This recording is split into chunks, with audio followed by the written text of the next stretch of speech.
I'm here to spread joy. Let's win together.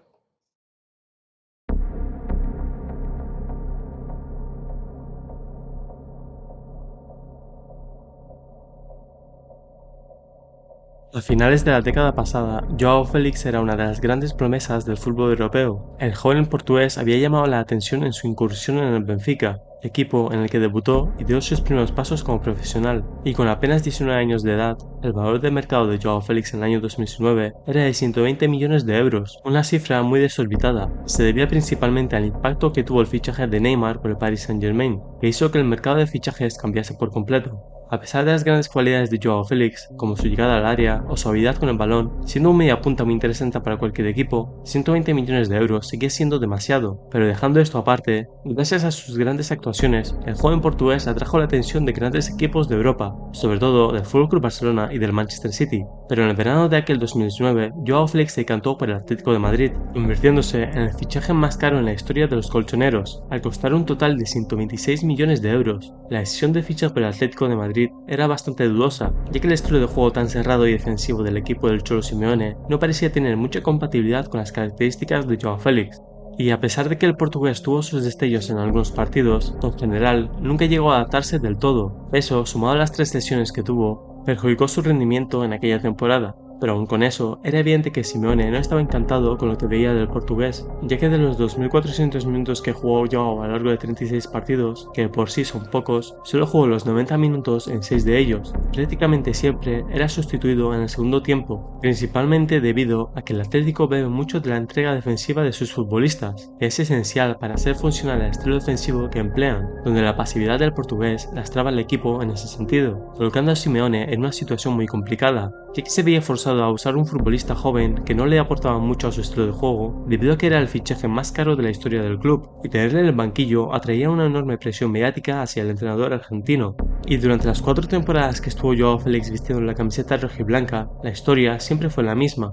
De vez en cuando hacía un buen partido, pero a la mínima se esfumaba, teniendo una continuidad en su rendimiento prácticamente inexistente, marcando de media 7 goles por temporada y nunca pasando de los 2.500 minutos disputados, reflejando la poca utilidad que le pudo encontrar Simone en esos 4 años, convirtiéndose en uno de los grandes derrochamientos de dinero de aquella época.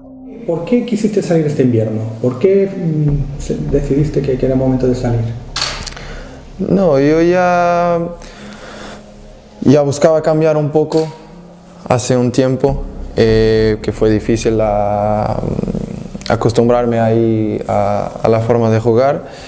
Y salí porque creo que ya estaba con la cabeza llena de tanto intentar y no poder, y tenía que ser este mercado, y ha sido bueno para mí y para Atlético.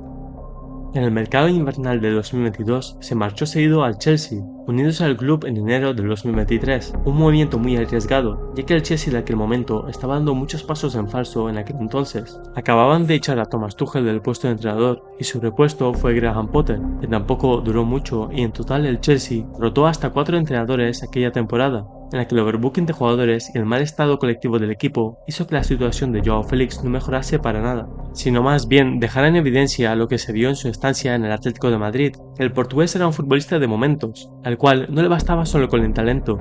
Al cabo de la temporada, Joao volvió al Atlético de Madrid, pero no para mucho tiempo. En ese mismo verano afirmó públicamente que tenía la intención de jugar en el FC Barcelona, y poco tiempo después se llevó a cabo una sesión con la que junto a Joao Cancelo se unió de forma decidida al club catalán, donde bajo las órdenes de Xavi Hernández jugó cerca de 40 partidos, en los que marcó 10 goles y dio 6 asistencias, un rendimiento que no fue malo, pero que no fue suficiente para convencer al FC Barcelona de ficharle, ya que era notable que Joao no rendía al 100% y su dejadez en el campo era muy visible. Esto, sumado a su irregularidad, solo eran argumentos en contra del propio futbolista. La actitud, por ejemplo, que ha tenido esta pretemporada, que llegue y que diga que en el Chelsea es feliz como no lo es en el Atlético de Madrid, que diga que el Barça, que por fin está en un equipo grande como el Barça. Ya no digo al entrenador del Atlético de Madrid, pero sí al hincha, a la gente que quiere al Atlético de Madrid, que tú lo sientes, como has demostrado en esta semana, en estos días, y lo has puesto y lo has dejado claro. Si te molesta todo eso que dice, todas esas manifestaciones más allá de lo del futbolista. Como siempre comento, son opiniones personales o gestos personales, que obviamente es más la pregunta desarrollada para aquel que los hizo. Lo que sí está claro es que a la gente del Atlético no le gusta. ¿Por qué? Porque obviamente tenemos otra idiosincrasia. Pero cuando vos no entendés la idiosincrasia donde estás, es muy difícil convivir. Lo mismo que yo venga a España y quiera vivir como en Argentina. Yo tengo que vivir como se vive en España, porque la idiosincrasia española es distinta a la idiosincrasia argentina, para los entendidos. Y después, todo lo que le pase de bueno a Joao es extraordinario para nosotros. O sea, yo estoy feliz que esté jugando todos los partidos, que esté jugando muy bien, que esté trabajando como está trabajando. ¿Por qué? Porque si se tiene que quedar en el Barcelona, podrá ser un ingreso importante para el Atlético de Madrid, y si tiene que volver con nosotros, estamos acá 3 años esperándolo para que obviamente venga a lo que pudo mejorar en otro lado. Diego, yo te preguntaría sobre Joao, que no funcionara en el Atlético de Madrid fue un tema de actitud del jugador. Podés ser muy injusto, ¿no? Por la actitud, ¿no? Yo qué sé, yo creo que él no pudo dar todo lo que habría querido. No creo que sea un tema de juego. Creo que no pudo. Él dio lo que nos pudo dar, y bueno, hoy lo vemos bien, con una intención mucho más reactiva a la pérdida de la pelota, lo ve mucho más participativo en el ataque, lo ve siempre como fue ofensivamente, porque es un jugador talentoso, y todo lo que sea jugar cerca del área le hace bien. Y ya cuando tiene que recorrer un metro para atrás le cuesta, y le costará en el Barcelona, en el Chelsea, con nosotros, porque es una característica del jugador. Pero bueno, todo lo que le pase bueno a Joao Félix, nosotros del Atlético tenemos que estar contentos, porque será mejor para el club.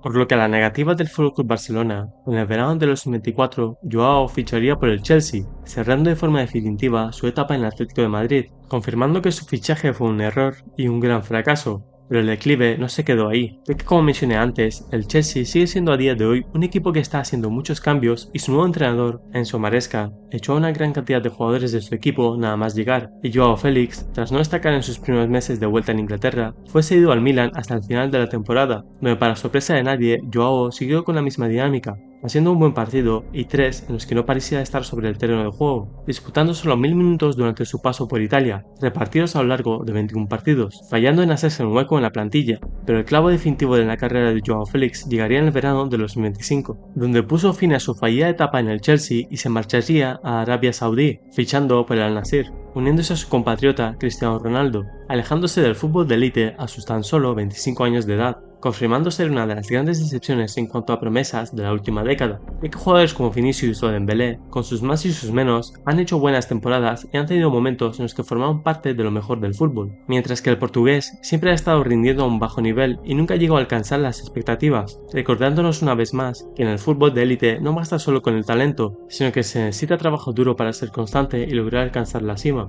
Muy lejos quedaron las comparaciones con Kaká y las expectativas de que Joao fuese un futbolista de época. Dejadme vuestra opinión en los comentarios, darle a me gusta, suscribiros al canal y compartir el vídeo. Si además queréis apoyar mi trabajo, os podéis hacer miembros del canal. Nos vemos en la siguiente.